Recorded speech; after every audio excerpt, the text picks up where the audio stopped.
Step right up, dummies, and listen to the stupidest sports show on earth with Rodney Newpole and Tim Van Stratton. Yeah.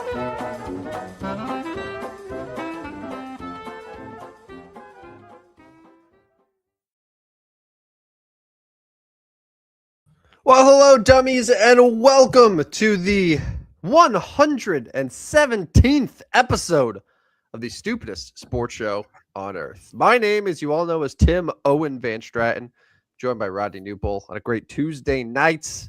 Rodney, this is our final week before the holiday break. I have a feeling it's going to be a good one. How are you?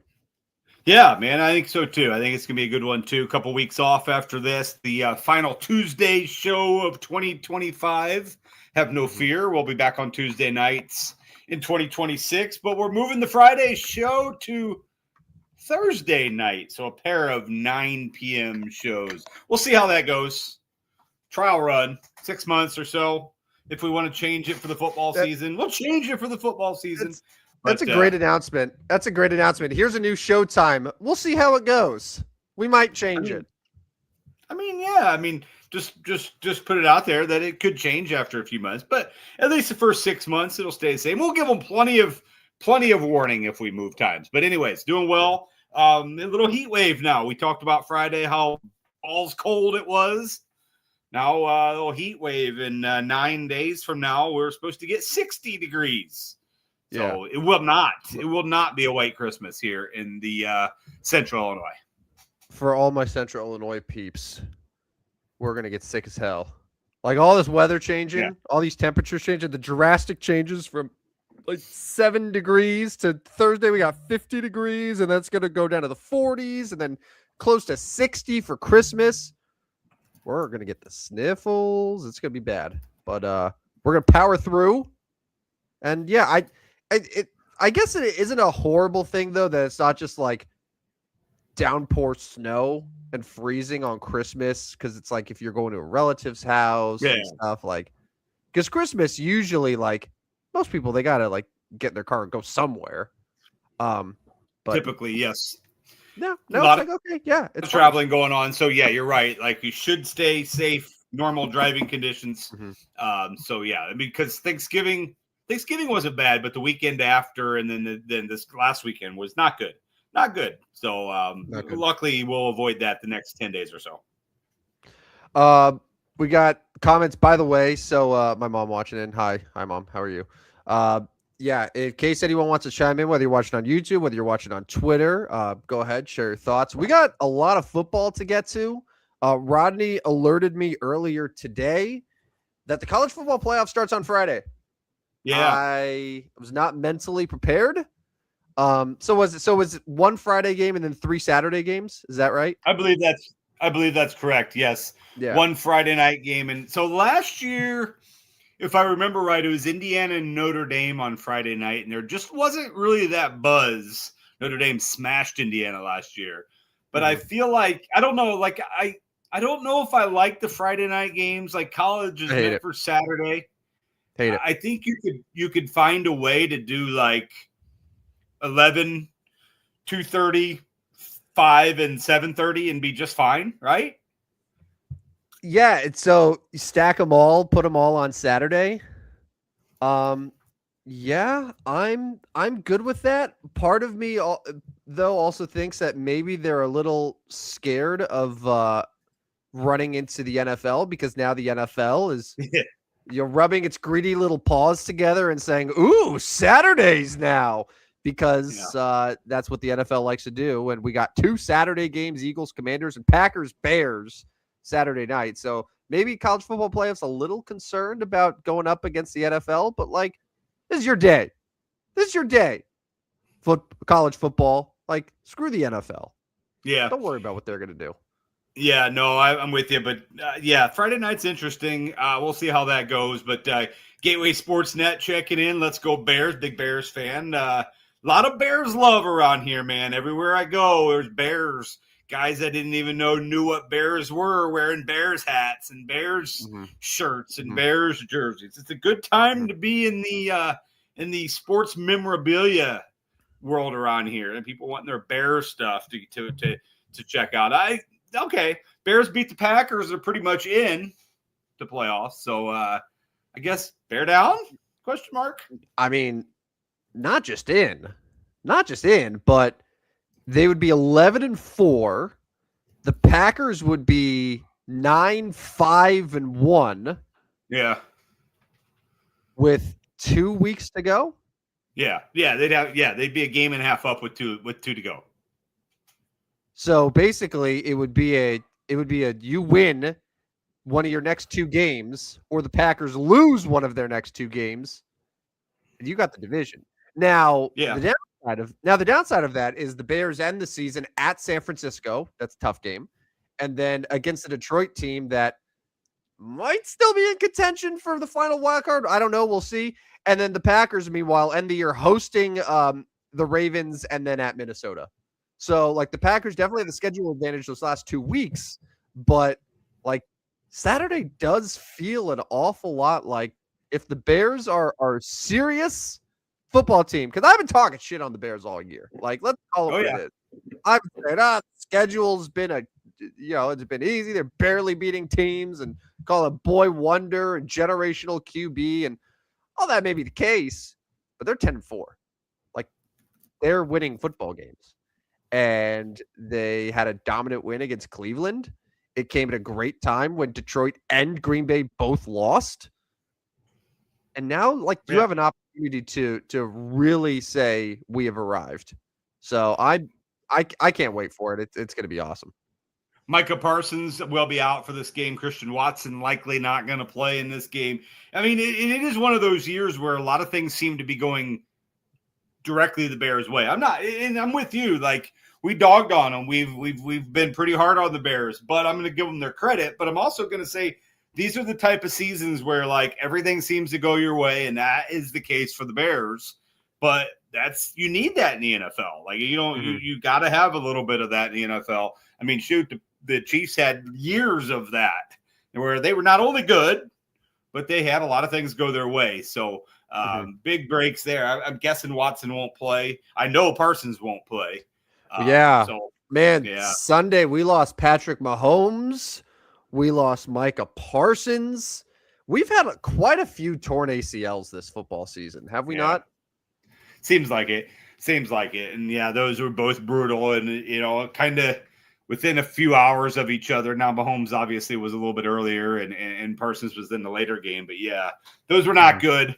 Not good. And then we did have Grandpa playing as well. We don't forget about Grandpa playing.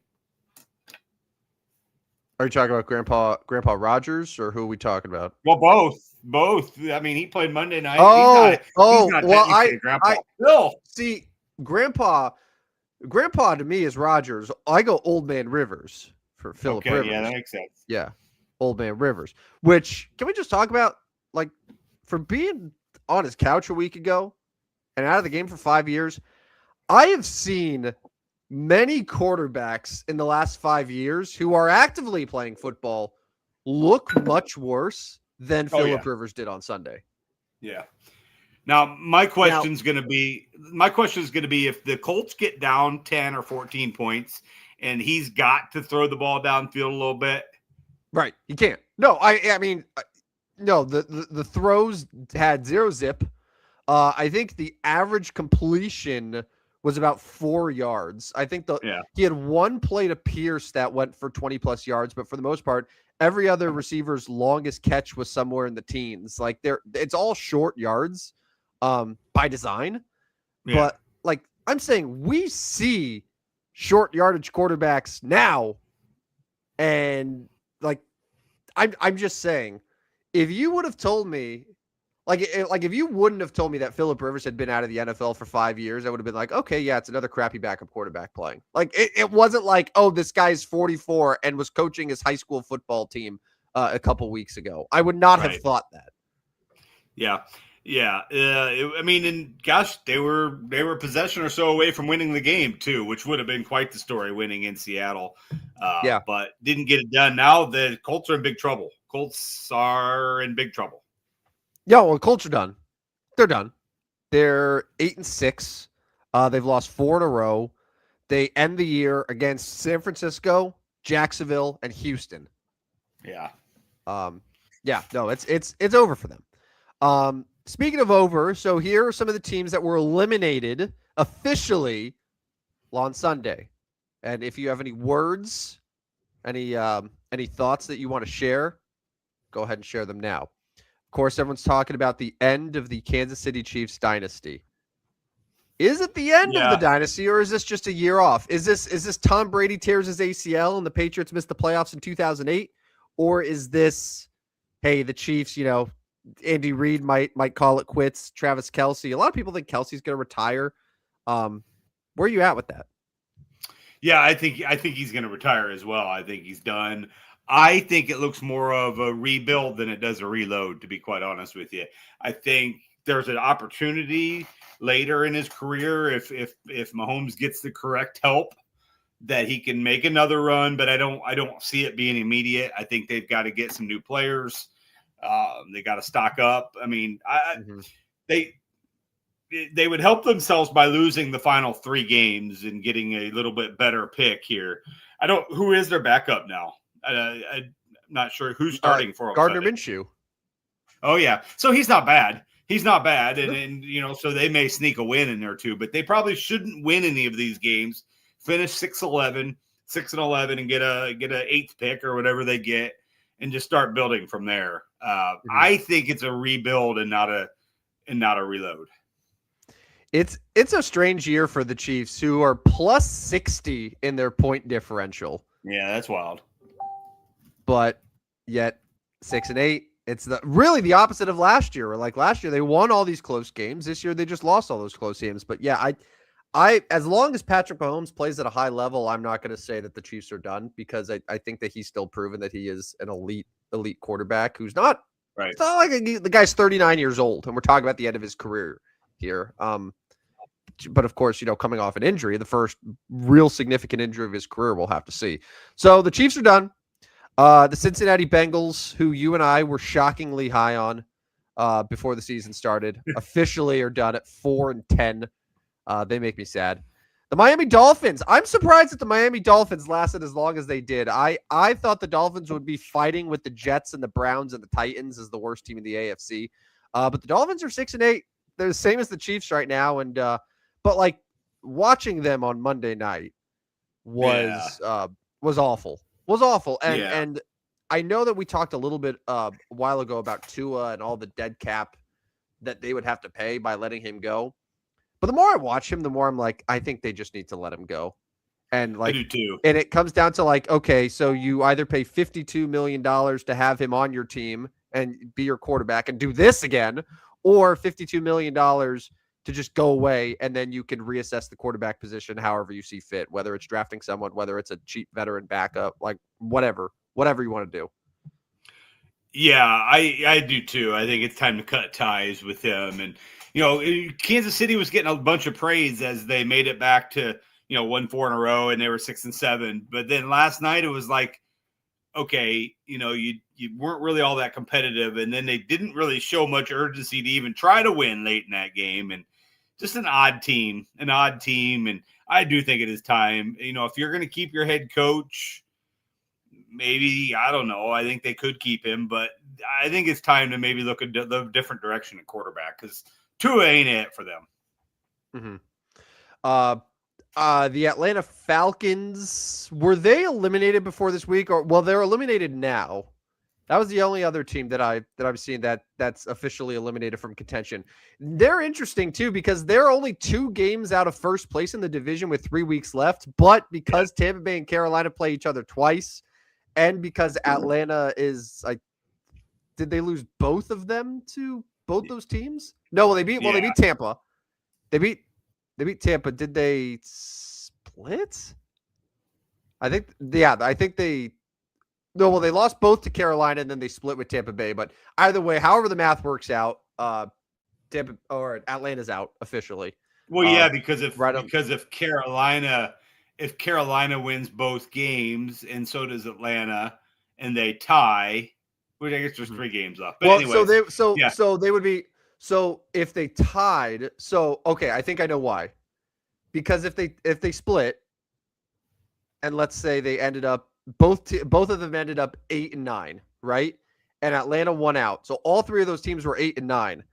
Carolina would still have the tiebreaker over Atlanta because they've won both games head to head.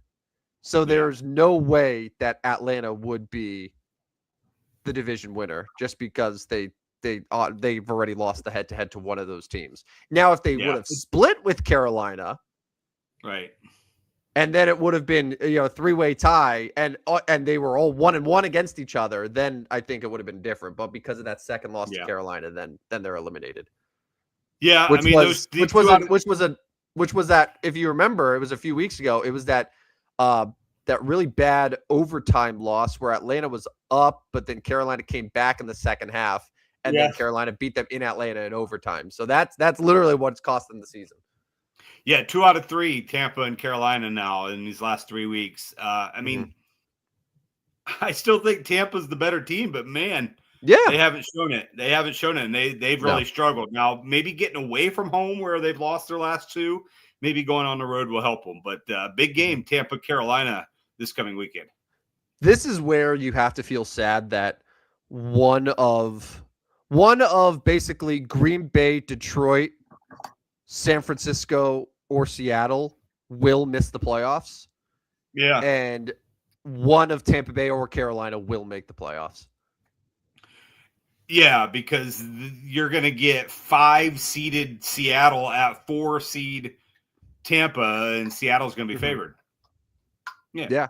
Would Tampa Bay or Carolina as that 4 seed in the NFC be favored against any wild card team? Is there any wild card team that you could see there that they would be like, all right, I'm going to take the NFC South winner at home there? No, because Seattle, San Francisco, Detroit, Chicago, Green Bay. Yeah. No. Even if it was Bears at Bucks. Let's say that's the 5-4. Are the Bears favorites? I think so. I think they're 2.5-point favorites. I think they're favorites against Carolina. I don't think they're favorites against Tampa. Yeah. I don't know if we're going to find this one out, but it's interesting. Yeah, I mean, but that's probably the only team they're favored against. Yeah. And here we are saying they're favored against the Bears when the Bears might end up being the freaking 1 seed. Yeah. Oh, yeah. They absolutely could be. So as it stands right now, the current playoff picture with 3 weeks to go. So in the NFC, the Rams are the 1 seed. That was a really nice win they had against the Lions. The game against Seattle on Thursday, the Rams do have, so they did beat Seattle earlier this year. Yes. So if the Rams win, they will for sure have the tiebreaker against Seattle, which is huge because then it essentially makes it a 2-game, that puts Seattle in like a 2-game deficit, essentially. With 2 to go. With 2 to go, right. And then Rams, do they finish up? So they're done with San Francisco. They split against San Francisco. Yeah. Yeah. So they get Arizona. So the Rams would get Arizona here still, and Arizona looks like a gimme at this point. Yeah, Arizona at home, and then Atlanta Monday Night Football week. Week 17. Rams are going to. So yeah. I think the Rams are the number 1 seed. They may lose to Seattle, but still have a pretty good shot at grabbing the 1 seed back because they should. I mean, they should at minimum go 2-1. Yeah, Seahawks finished the year at the Panthers, at the 49ers. So I think the Rams are definitely in the driver's seat there for that 1 seed. And you have the Bears, you have the Eagles, who I feel like if there's one certainty right now, it's that the Eagles are sitting right there in that 3 seed. That feels like it's going to be where we're at. Yeah. And like I told you 4 days ago, the NFC East is over, and it is. Well, yeah, now it is. Technically not, somehow. Technically, somehow, the Cowboys are still in it because of that tie. But, yeah. It was over. I believe, it was over all year. Yeah. I believe now, mathematically, the only way for the Dallas Cowboys to make the playoffs is by going 3-0 and the Eagles going 0-3. That would include the Eagles losing to the Commanders, the Bills, and then who's one more team that they face? Do you Commanders remember? Again, right? Oh yeah, sorry, yes, Commanders twice. That's right. Yes, so it's Commanders, Bills, and Commanders again. Yeah. Yeah, Marcus Mariota twice. Yeah. So I'm gonna say the Eagles won the division. Congratulations. Chess, not checkers for your boy Sirianni. Correct. NFC South, Tampa Bay right now, as of now, has the 4 seed. And then your wild card teams. I would be hard pressed to find a year with stronger wild card teams than Seattle at 11-3, San Francisco at 10-4, and Green Bay at 9-4-1. With Detroit at 8-6 lurking, and Detroit a team that I think a lot of people expected to be better than all of them going into the season. Pretty good NFC. Let me ask you this, Rodney. So as this stands today in the NFC, the season ended right now. The first round would be Green Bay at Chicago. Pretty good. It would be San Francisco at Philadelphia, and it would be Seattle at Tampa Bay. I feel confident saying Green Bay would be a favorite at Chicago, considering Green Bay is a favorite at Chicago right now going into Saturday. I feel good about Seattle being a favorite at Tampa Bay. Would San Francisco be a favorite at Philadelphia, thus making all 3 of the wildcard teams in the NFC favorites on the road? No, Eagles would be a favorite. Eagles -3. Against San Francisco? It'd be close. Yeah. It'd be like a 2.5 to 3 point spread. Yeah. Yeah, Eagles would be a favorite. They're still, I know they've struggled, but they're still the Super Bowl champions, and they've kind of been, Vegas has kind of said that all year. Like, they've been favorites in all these games, even in their struggles. Yeah, I think it's like 3-point favorite for Philadelphia. And I would take Philly, Green Bay, and Seattle. So you take 2 of the 3 road teams. Yeah. But shockingly, you're going with Philadelphia. All right. Yeah, and then Philly wins the next round, and it's Philly, LA, and LA for the NFC title game. So if that happened, if that was the case, so then Philly would host Seattle. Yeah, see the Seahawks. And then Green Bay would be at the Rams. Yeah, and then you get Philly at the Rams. That'd be a hell of an NFC title game. Yeah, it would. It would. And I'm taking the Eagles to win on the road. That's disgusting. All right, moving on. AFC playoff picture. The Denver Broncos are now the 1 seed at 12-2. Unbelievable. Bo Nix and the Broncos, 12-2. Best record in the NFL. That was a great win that they had against Green Bay. It's one of those things, man, where it's like, no one is going to sit here today and say, man, I'm going to take the Broncos to go to the Super Bowl just because, Bo Nix, whatever, say what you will. But like, who in their right mind wants to go to Denver in January to face that defense? Like, yeah, that's going to be a tough game. And like, the Broncos are 3-1 in a tough division. They're 7-2 in the AFC right now. Like, they've won how many in a row now? 10 in a row? I think. Like, yeah. So at some point, we can't just be like, oh, Bo Nix, when like that clearly is not the case in this year's NFL, where Mahomes is going to miss the playoffs, where Lamar Jackson is currently outside the playoffs, where Josh Allen's barely in the playoffs. Like, okay, yeah, it could be Bo Nix, could be Drake May, could be Trevor Lawrence. Like, we have no idea what we're going to get in the AFC. Yeah, we don't, but I'm going to go a hot take here, and I'll skip right through the seedings that you're going to tell me here in a minute. But it's Buffalo. It's Josh Allen. He's the best of the quarterbacks, and he's going to find his way in. This is his opportunity. He's going to make it happen. Buffalo, Philadelphia. Crash course. So the Super Bowl that you predicted before the year started. Yeah. Why change? Why change? If Buffalo gets in, they're probably okay. If Buffalo gets in at any seed, even if it's like a 6 or 7 seed, are they going to be the betting favorite to win the AFC going into the playoffs? Probably. Are they right now? I don't know for sure. Pull that up. Like, oh, you're phoneless. phoneless, but I will. Oh, That's brutal, huh? I know. I oh. went several hours. I'll be back here soon with it, but You don't realize how much you depend on the oh, thing until it's so gone, bad. and then once it's gone, it's It's like so bad. everything feels terrible. Oh, yeah. All right, I'm gonna go to futures here. Conference winner.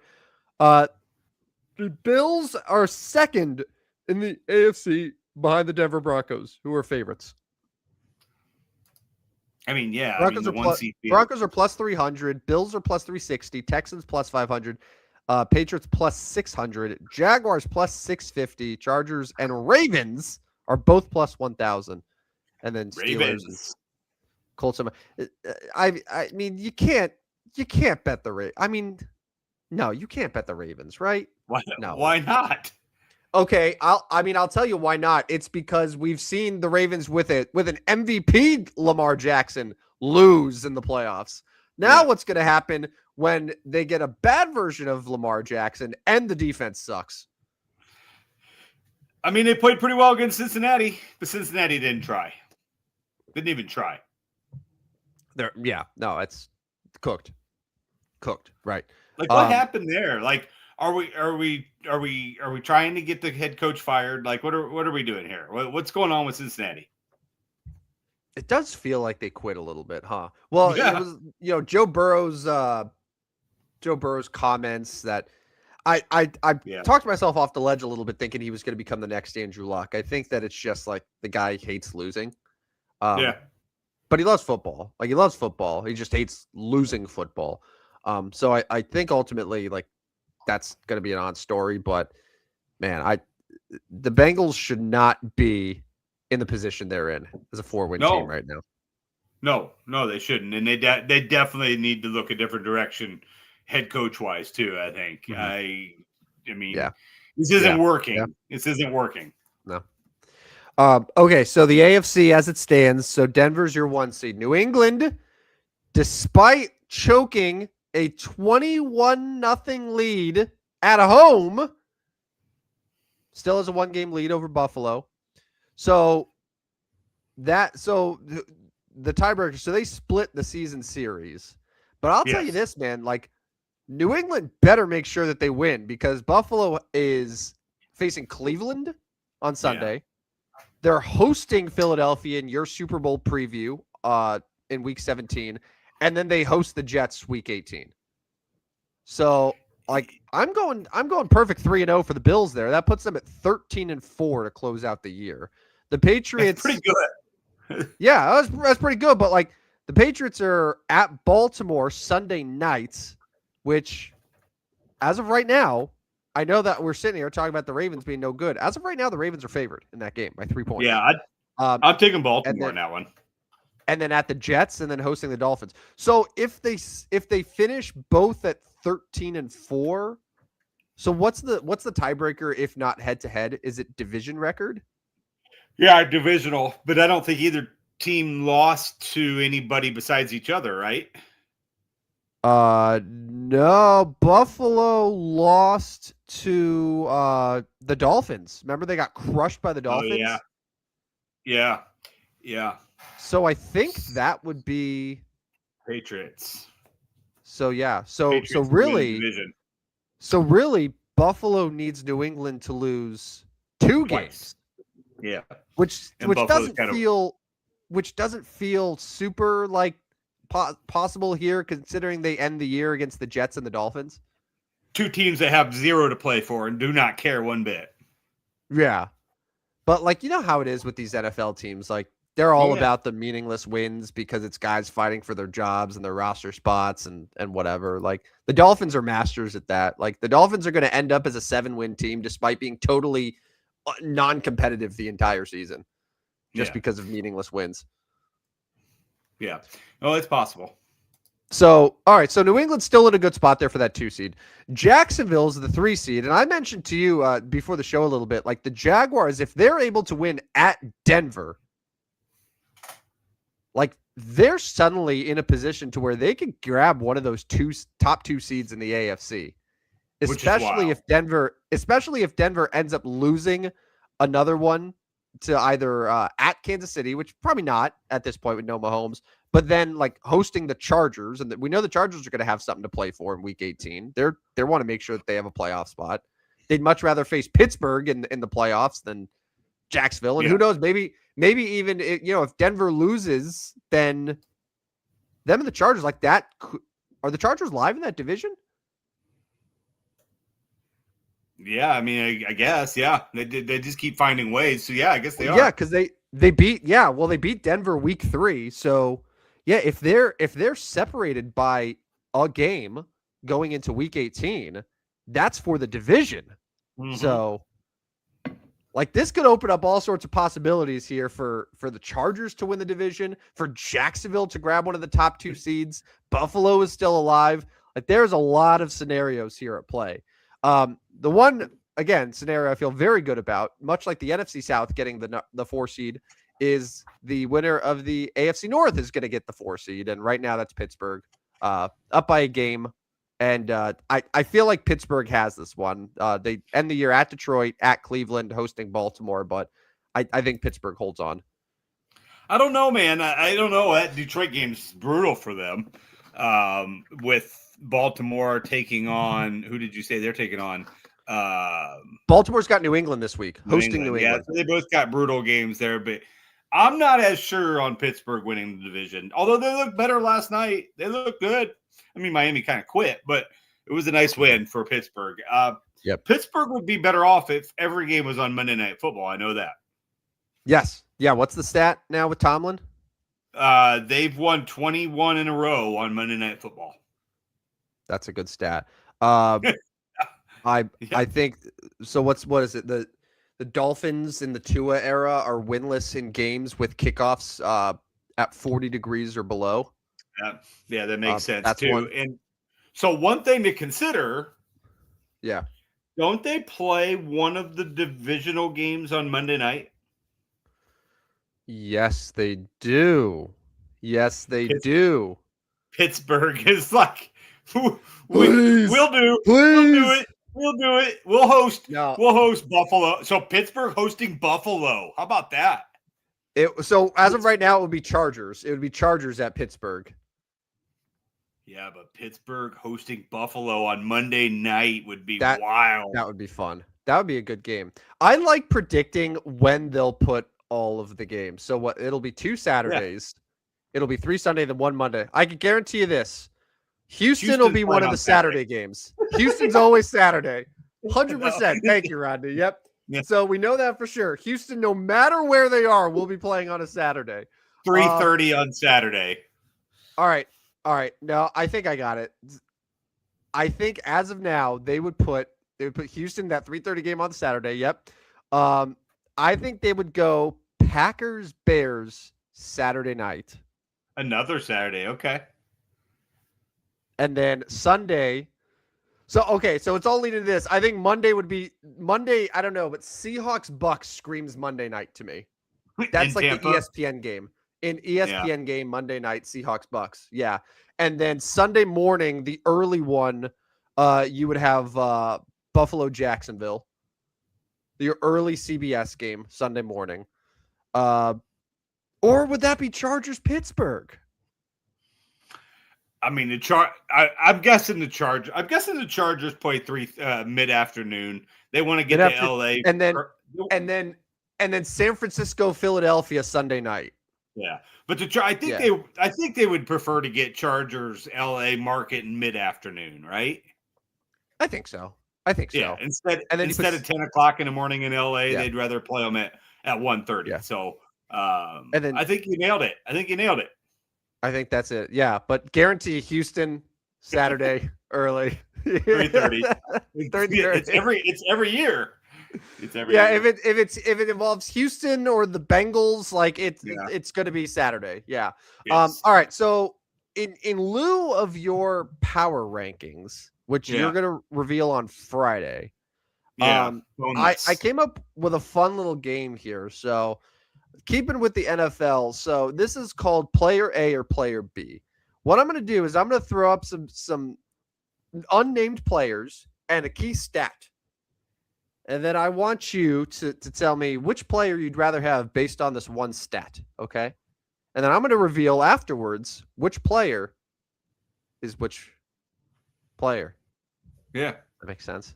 Player A or Yeah. player B. All right. So number 1, wide receiver A is coming into week 16 with 882 receiving yards. Player B has 840 yards. What do you like? So this is kind of funny because I think if I pick B, I'm probably You are okay. So how about this? So in theory, sure, one could do that, but so and I didn't think about that. Truth be told, but for the sake of the game, and the show, play along. What's better? What's better? Is it better to have 882 receiving yards or 840 receiving yards? Let's do that. Man, I want player A. He's got 42 more yards over Yeah. a span of 15 weeks. Yeah. So I think that's a very wise choice, Rodney. All right. So wide receiver A with 882 receiving yards is Wan'Dale Robinson, cousin Wan'Dale of the New York Giants. Player B is from your Philadelphia Eagles. It's AJ Brown. Yeah. Wan'Dale has more receiving yards than AJ Brown. Yeah. All right. Here's another one. So running back A is coming into week 16 with 978 rushing yards. Player B has 940 rushing yards. I mean, definitely player A. He's going to get to 1,000 first. Yeah, player A for sure. For sure. Yeah, no, I think that's a good choice. So player A is Rico Dowdle of the Carolina Panthers. Player B is Saquon Barkley, once again, of the Philadelphia Eagles. I want to trade. I want to take player B. Trade. I don't know, man. NFL, you take the younger guy, he's more productive, cheaper. Give me Rico Dowdle. All right.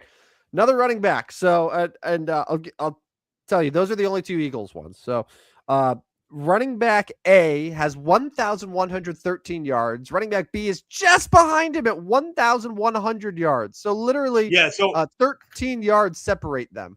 Yeah, so I'm going to take player B here because I think he's going to be hungry to catch player A. Yeah, and scamper for more yards this coming week. I'm going to take player B. Gotcha. Well, that's good. That's a good choice. Player B is Jahmyr Gibbs, and very, very good running back. And of course, Jahmyr Gibbs is coming into the week hungry to chase Javonte Williams, who is at 1,113 yards. That's crazy on Javonte having more yards than Jahmyr Gibbs. Now, Gibbs's damage is done also through the pass game too. Gibbs catches a lot of passes. So, but it's true. Gibbs is having a great year. Javonte, that's a great year for him. Yeah, it's an awesome year. And then, all right, last one. Wide receiver A has 4 touchdowns. Ooh. Not a ton. Wide receiver B has only got 2 touchdowns this year. It's pretty bad. I'm trading them both. I don't want either one of them on my team. But for the sake of the show, I'm going to take A here. Yeah. Well, I'll tell you this, Rodney. Player A is one of the best fantasy receivers of the last couple of weeks, Michael Wilson of the Arizona Cardinals. Player B, are you ready for this? He was a consensus first-round pick from the Minnesota Vikings. It's Justin Jefferson, who has 2 touchdowns through 15 weeks. Yeah, that's a problem for Minnesota, although they looked better and JJ McCarthy's been better the last 2 weeks, but that's a problem. They're going to have to get that figured out. Like, if I'm the Minnesota brass, I'm like, you two are spending all summer together and figuring this out. You guys got to figure this out. JJ, you got to figure this out because they need them. I think Minnesota to me is more of a reload than a rebuild. I don't think you need to rebuild there in Minnesota, but you do got to figure out that connection. Well, was it last week where you and I both said Justin Jefferson's going to be traded before 2027? Yeah, but that means he plays in 2026 in Minnesota. Yeah, that's assuming. Yes. But yeah, they got to get it figured out. But I couldn't believe that Justin Jefferson has 2 touchdowns all year. That is crazy. I mean, I knew it wasn't very many, but 2 is wild. 2 is wild. Yeah, where's he at? So he's still 19th in receiving yards. He's at 832 yards. So it's not like he's like totally just getting shut out of everything. But some of the receivers immediately ahead of Justin Jefferson include Jalen Waddle, Tet McMillan, Egbuka, Wandale Robinson, Cortland Sutton, and Chris Olave. Interesting. And also, Christian McCaffrey has just 12 fewer receiving yards than Justin Jefferson. Christian McCaffrey's a running back. Yeah, he's really good. He's really good. So, there was all the talk about Jonathan Taylor. I mean, if I'm going non-quarterback, I'm going Christian McCaffrey, period. But any best any non-quarterback in football. Yeah, I'm going Christian McCaffrey. Yeah, that's a pretty good choice. They give him the ball so much. He gets the ball so much. So, I mean, he's 50% of their workload. I mean, he gets the ball so much. Speaking of that, Matthew Stafford favorite to win the MVP. I still think Josh Allen could make a run these last 3 weeks if they do go 13-4, like we mentioned. It's Matthew Stafford currently has 8 more passing touchdowns than the next highest in the league, Jared Goff. It's only got 5 interceptions. For context, Josh Allen's at 25 touchdowns, 10 interceptions. Yeah. So Stafford has 12 more passing touchdowns, 5 fewer interceptions. Now, Josh Allen makes up a lot of that with his ability on the ground, which rushing, Josh Allen's got 12 rushing touchdowns this year. So I will say though, so they're basically same amount of total touchdowns, unless does Stafford have any rushing touchdowns this year? No.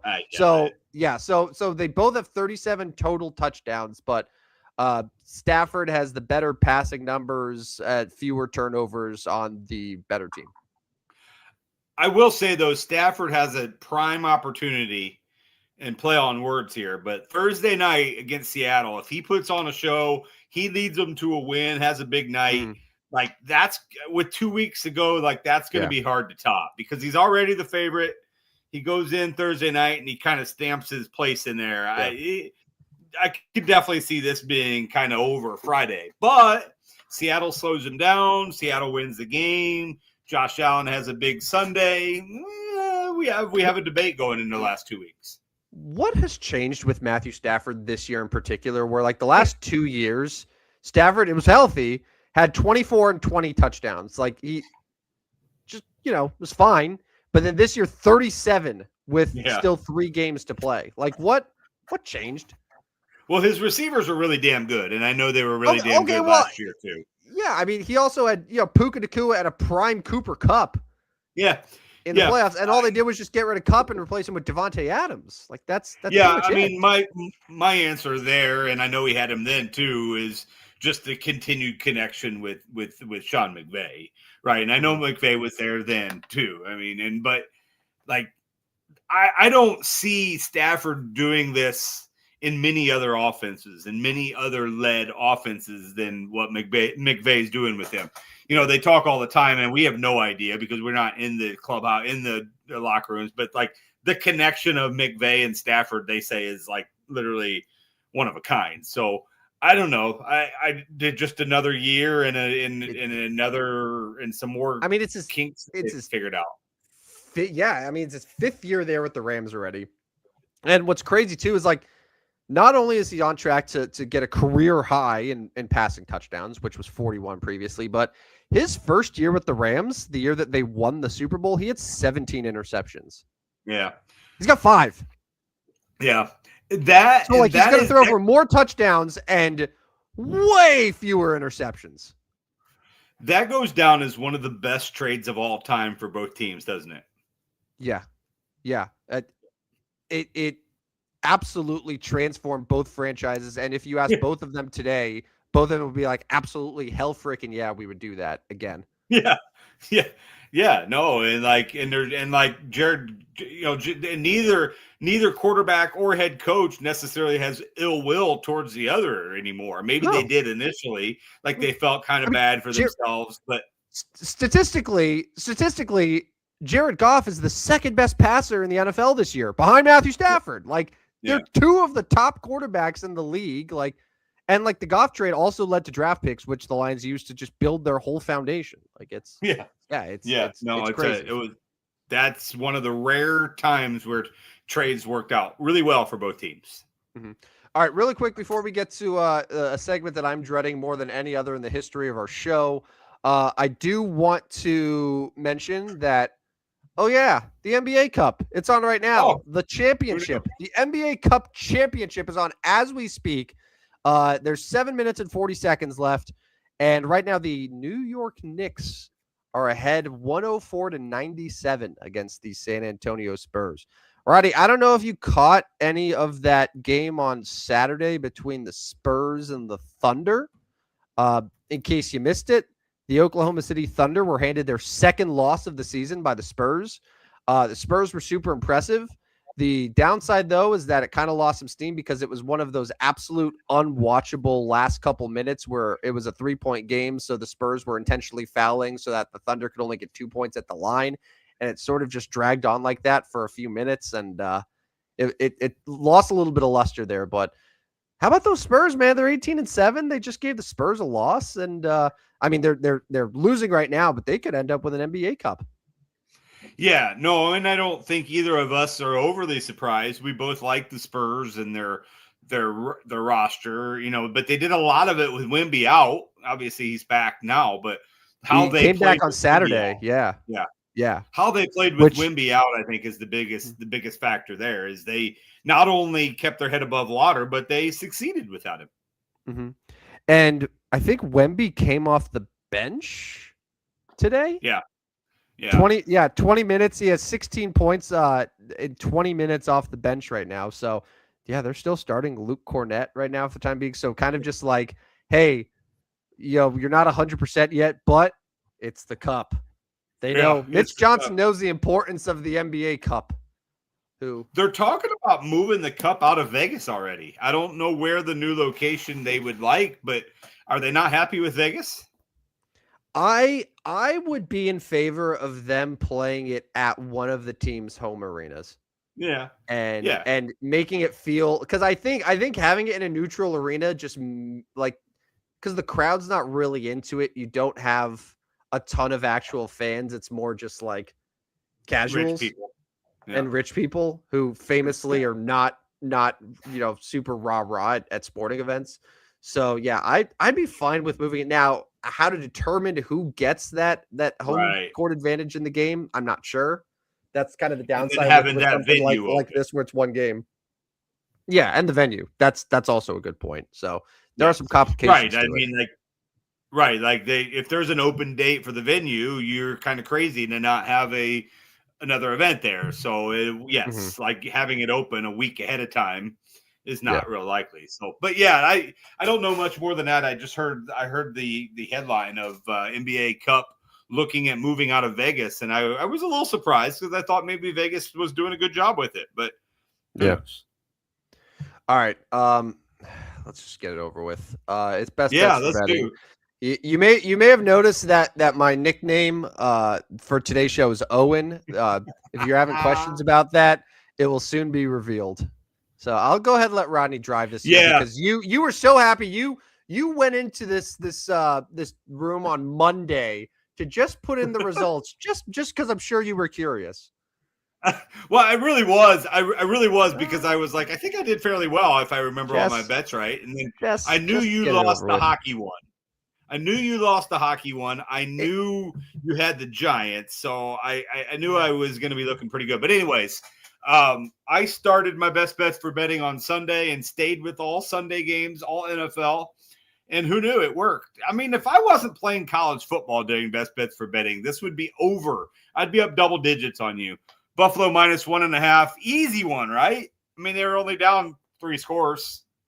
Buffalo -1.5 over the Patriots. Bet good teams. That's the key. Bet good teams that can overcome 21-0 deficits. I mean, the Bills did it too. Like, they were down double digits against Cincinnati in the fourth quarter, and then they just scored 3 touchdowns in like 2 seconds. They just they just seem to just do this regularly. They're a good team. All right. So as you mentioned, this hockey game. So the Blackhawks Blues, I looked after the first period. It's 2-1 Blues after the first period. I'm like, sick. 3 goals in 20 minutes. I'm on track. That's a win. The game ended 3-2.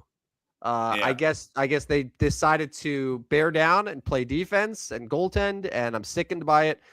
The game did also cost Connor Bedard his shoulder. So thoughts and prayers to another generational superstar in Chicago. Yeah. Blues picked up that win, thankfully. All right, second one, Rams minus 5.5. Another one, easy. I mean, they're only down double digits. Rams are another team that, man, when they want to score, they can score, and Detroit can't stop it cold. So the Rams, 5.5-point favorites, won by 7, I think. Might have been 6, but won by a touchdown. Yeah. All right. Bad team, ass team, lost to another ass team.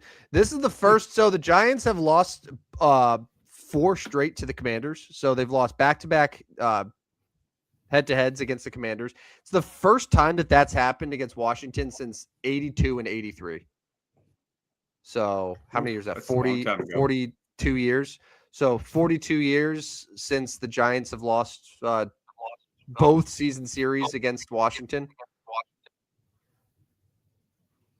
Not good. I got nothing. No, I got nothing. All right, continue. All right, so like this team coming in, they were playing well and still are. Houston Texans against the team I feel kind of quit. Yeah, Michael Wilson's getting the ball. Trey McBride's getting the ball. They got nothing else. They literally can't do anything else. Arizona could not compete. I went Houston minus 9.5, and it was a winner. Made me 3-0 to start today. Houston minus 9.5. I think the Raiders are bad. That's all I got here. So also, I saw a great stat, Rodney. So not only are the Raiders bad, but they are the healthiest team in the NFL this year. They have the fewest amount of players currently on the IR or PUP list. So they can't even say, oh, we were so hurt, that's why we were bad. They're healthier than every other team. They're just that bad. So that's funny. Awful team. Awful Not bad. good. All right. So my theme of picking good teams, San Francisco minus 12.5 over the Titans. At this point, I feel like the really bad teams are struggling to keep pace. Maybe earlier in the year they could hang in there, but maybe they're giving up a little bit. San Francisco minus 12.5. I think they won by 13, but it was enough. 12.5-point favorites. I got it. And I moved to 4-0 on the weekend. Yeah. I had the quad box for those 3:00 games, which there were some good games there. You had you had like Packers Broncos there. You had Rams Lions. You had the Panthers in a game that was huge. So, but I had to exclude one, and I excluded this 49ers Titans game. So this was the only one in that 3:00 window that I was like, I had no idea what happened, but I saw they won. Scored 40-something points. Good for you. Yeah. All right. Yeah. Browns, bad team. Bears pulverized you. I'm shocked by the amount of people there at Soldier Field, but then again, I shouldn't be because football fans are insane. So yeah, I've asked several Bears fans, including a couple tonight, if they were given free tickets, free transportation, free food, free drinks, and had the day off the next day, if they would go to Soldier Field. And most of them I know said, "Hell no, hell no." I'm with you. Not going to that game. Jim, our buddy Jim Matson had a lovely young couple that went to their first ever game at Soldier Field, in the very, very, very, very top, which you know how cold that is. You're basically I know all of lake wind, and they got moved to second row behind the Bears bench by the Bears brass. Congrats to them, and that's a classy move by the Bears front office or promotional team, whatever you want to call it, but kind of a cool story there. But they said it was much warmer, but still very cold down by the field. You get the giant heat blasters that they have on the sideline. You probably feel some of that. Yeah. Well, and you also have the big boys. Anyways, New Orleans. This one kind of got lucky, but really all my games, 3 of my games needed comebacks. Buffalo needed to come back. Rams needed to come back, and the Saints needed to come back. And they won the game. And I said I thought they could win straight up, and they did. Saints plus 2.5 over Carolina. Yeah. Packers Broncos. They scored more points than I thought they would. So that's it. That's all I got. Yeah. So after I went 5-0. Yeah. And you went 0-5. I Owen. now hold Owen. a 4-game lead. I am 42-38. You are 38-42. I have a 4-game lead over. And you know I'm taking 5 NFL games this week. Well, yeah, because you're afraid. You're afraid of getting that college smoke. I think I have to bet exclusively on the college football playoff. That's the only chance that I have to get back in this. Well, you got a game Friday night. You got 3 on Saturday. So, yeah, you got 4 Yep. opportunities there. And good luck. Good luck. But I am going 5 NFL games. Haven't looked yet. Haven't even looked at the slate. But we'll do that. We'll do that on Friday morning. It's our last Friday morning show. Yes. I mean, I could tell you this, man. If it's anything like the games that we did talk about, which was the Rams Seahawks on Thursday night, which we're gonna, I guess, recap that on Friday. Then Packers Bears on Saturday. Like, that's pretty strong. Pretty strong primetime games at least. Plus then like Bucks Panthers, Steelers Lions, Patriots Ravens. 49ers Colts on Monday night used to have some luster, but yeah, it's I will be Sunday. I will be at the Wing House, which is one of my favorite locations in Tampa, Florida. It is directly across the street from Raymond James Stadium. Mm-hmm. I can't watch the entire slate because my nephew's basketball game, I believe, is at 3:00. So we'll watch the first half of the early slate. But the Wing House literally can sit at the table and see Raymond James. Now, Tampa Bay is on the road, but that's a big game. That's a huge game. I would guess the Wing House will be hopping with Tampa fans. So I'll send you a picture from the Wing House. The Wing House? Yeah, so think kind of a Hooters-ish. Kind of Hooters-ish. Yeah, no, I got that. Yeah, I got that with the Wing House, I assumed. Yeah, I mean, it's not like that. I mean, yeah. It's not inappropriate, but it's not what. It's a Hooters. Say it. It's a Hooters. I'll have a 14-year-old with me, so stay appropriate, Wing House. Yeah, Wing House. No funny business. All right, let's do our Mount Rushmore of 17s. This is fitting because honestly, I think Phillip Rivers has got to get on the Mount Rushmore of 17s. Of all the NFL players to wear this number, his stats far outweigh everyone else. Some of the other 17s, though. Now this is where it's interesting because I think we're going to have a couple modern day players to consider with this. Yeah. So number 17 is Josh Allen. So yeah, we're going to have some modern. We're going to have some modern in Major League Baseball too. But go ahead. I'm going to get to that. I'm focusing on football here. So, we could look at Devontae Adams as well. Yeah. Terry McLaurin. Now we're not gonna put Terry McLaurin on there, but okay, so Phillip Rivers, do you put him on the Mount Rushmore? I mean, yeah, but I think we're gonna have some really, really good opportunities for some really good players coming up here. We could start with Phillip Rivers and Josh Allen. Yeah, cool. I tell you, so hockey. So Dan was kind enough to send a list of the best 17 since he wasn't going to be able to make tonight's show. So let me know if any of these guys stand out to you for 17s. Rod Brindamore, Wendell Clark, Matt Cullen, 2 years of Gordie Howe, Ilya Kovalchuk, that was a good player, Yari Curry, and Basil McRae. No, I'm going to pass. I'm going to pass on the NHL. But can I give you an NBA name I think might deserve? Give me an NBA name, and I want to know if it's the same name that I have. I mean, I think it's got to be John Havlicek, 8-time NBA champion, 13-time All-Star. I mean, I know he wasn't our time, but I'm going to say he probably deserves, right? Hondo probably gets on there too. Chris Mullin was also number 17. But yeah, I think of NBA, I think it's got to be Havlicek. I think that's the right call. So unfortunately, if we're going Phillip Rivers, Josh Allen, and John Havlicek, we only need one for Major League Baseball. And there's some pretty freaking good names in Major League Baseball that wore 17. Yeah. But I think there's only one that can go on here. All right. Who are you going to say? I think I got to say Shohei Ohtani, bro. Like, if we're going Josh Allen, we got to go Shohei Ohtani. Like, don't you think? But Shohei Ohtani deserves this more than Josh Allen. More than Josh Allen? Yeah. Right? I guess. I mean, multiple MVPs, multiple World Series. He plays both ways of baseball. I just think if you're down to the last one, if you're into that sort of thing, I suppose that what you're saying makes sense. The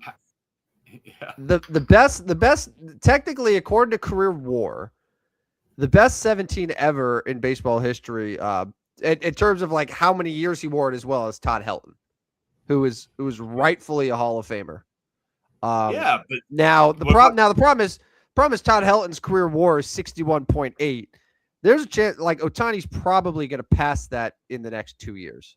Yeah, but what about Keith Hernandez? What about Lance Berkman? Well, okay, so Keith wore it for 8 years. His season with the Mets is when he was number 8. Lance Berkman wore it with the Astros, but then he changed later on.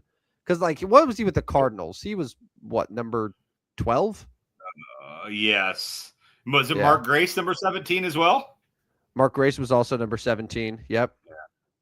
Yeah, I mean, so I think the easy answer is because Hernandez didn't wear it his whole career, because Berkman didn't wear it his whole career. Now, we're keeping off Todd Helton, which is kind of criminal, but like Shohei Ohtani, Josh Allen, both probably deserving this one. I would rather kick one of the NFL dorks to the curb and put Todd Helton. But I understand that you can't always get what you want. And because I went 0-5 and you went 5-0, I feel like you should have the final say here. Which NFL dork are you eliminating? I mean, like, my head says to eliminate. All right, so my head says to eliminate Josh Allen, but my heart wants to keep Josh Allen there. Yeah. Because Josh Allen rules, and he's an MVP, and Phillip Rivers never won an MVP. And also now Phillip Rivers is no longer a legend because now he's currently playing, which just makes him another crappy NFL quarterback for now.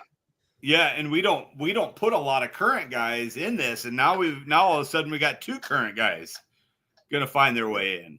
His Pro Football Reference page for the last 4 years, it's just marked out. It says did not play, retired. Parentheses, St. Michael Catholic High School head coach. Yeah, now he's back in the league. I mean, Phillip Rivers. Make the call. Make the call. Phillip Rivers, Josh Allen, Havlicek, and Shohei. Okay. So no Todd. I mean, I am really sorry, Todd Helton. I'm really sorry, Keith Hernandez. I'm gonna build my own miniature Mount Rushmore outside of this fraudulent Mount Rushmore that we've established. And I'm going to have it dedicated to just Todd Helton. I'm going to have Todd Helton with the beard, Todd Helton with the goatee, Todd Helton clean shaven, and then Todd Helton's his Hall of Fame plaque. All 4. I love that you're on the committee. You're on the Hall of Fame committee or on the Mount Rushmore committee, and you're calling it fraudulent. Well, okay, so I'm calling it fraudulent because 1, this committee comprised of 2 people, and you, by way of best bets for betting, have the tiebreaker here. So that's why it's like I tried to do everything I could for Todd, but my hands were tied. But I still want to make it right with him because he is great and he is deserving. And I was one of his biggest champions for him to get in the Hall of Fame. So I tried to. So yeah, so it's like an AD saying, "I'm trying to do everything I can to get Notre Dame in, but you're not in. Right. So we're gonna let you in. We're gonna let you in the NIT." I had a public interaction on Twitter with Kurt Schilling. I know that doesn't sound as cool as it would have like 15 years ago, but talking about how Todd Helton freaking rules because I like posted something about him. It went somewhat viral. Like Kurt Schilling caught wind of it and like replied and basically more or less was like, yeah, that guy was freaking good. Like that. That's all it was. But like, I'm just saying, man. So you're Twitter famous. I've had moments. Yeah. My biggest moment was getting cold taked about Josh Allen. So yeah, I remember that one. Good Yeah, work on that. that's one. yeah, That's good. that's me living in infamy. But yeah. All right, All let's right. get ready to get out of here. We have one more show in 2025. That'll be Friday morning, 8 a.m. We will get you ready for all the sports weekend, big weekend of sports. Looking forward to that. So that's coming up. That reminder, our new program time, 2026, Thursday night, 9 p.m. instead of Friday morning. Substack's roughly 70 units ahead for 2025. So if you missed out, you're not, you just simply don't like money. Get signed up at Substack. It's up in that corner. It's this corner for me and all of the normal people, all the normies. Whatever And, corner. I mean, there's a QR code somewhere on the screen. Just scan it, you imbeciles. Find it. Just find it. Right. It's not hard. Find it. I was just gonna say all of the episodes wherever you get your podcast, you know the deal right now. But yeah, find the QR code. Seriously, if you can't find it, I can't help you. You are truly a dummy, and what we call you dummy, you are actually a dummy. So yeah, I would like to congratulate the New York Knicks. My entire lifetime, they haven't won shit, but now the New York Knicks can officially call themselves an NBA Cup champion. Super excited, Knicks. Will the Knicks put up a banner, even if it's a smaller banner, even if it's because the Lakers have a small NBA Cup champion banner from their win 2 years ago. They have a small one. Yeah. Because obviously they've won, was it 16, 17 titles? Yeah. So they have that though still reference. That's Lakers. The Knicks, who have what, two NBA championships? Will they put up an NBA Cup banner at Madison Square Garden?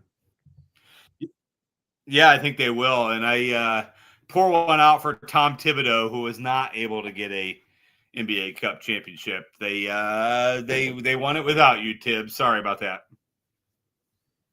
This is a big day. So congratulations to the Knicks. They're the 2 seed in the Eastern Conference, by the way, behind the Detroit Pistons. We didn't talk much NBA today. I had some NBA thoughts. Maybe we could, if there's time on Friday. I know we're going to be talking a lot of college football and NFL, but want to get some thoughts in before the new year. But yeah, that Denver Houston game. I watched the Denver Houston game last night. I went to overtime. That was a great game. Those are 2 really good basketball teams. Really good, yeah. And back to the Knicks, they're going to be a problem. They're going to be a contender in the East. They really are. I mean, There is no true number 1 in the East. I mean, you could say Detroit, but until they actually show us something, show us something in the postseason, the Knicks are about as good as anyone in the East. So Knicks Thunder NBA Finals is not out of the question. The battle of Isaiah Hartenstein. Yeah.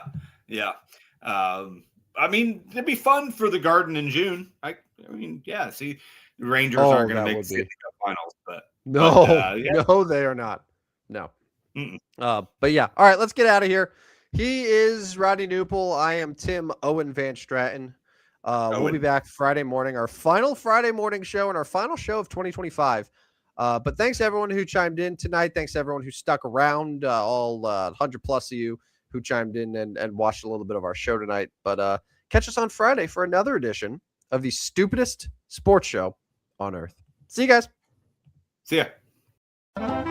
Step right up, dummies, and listen to the stupidest sports show on earth with Rodney Newpol and Tim Van Stratton. Yeah.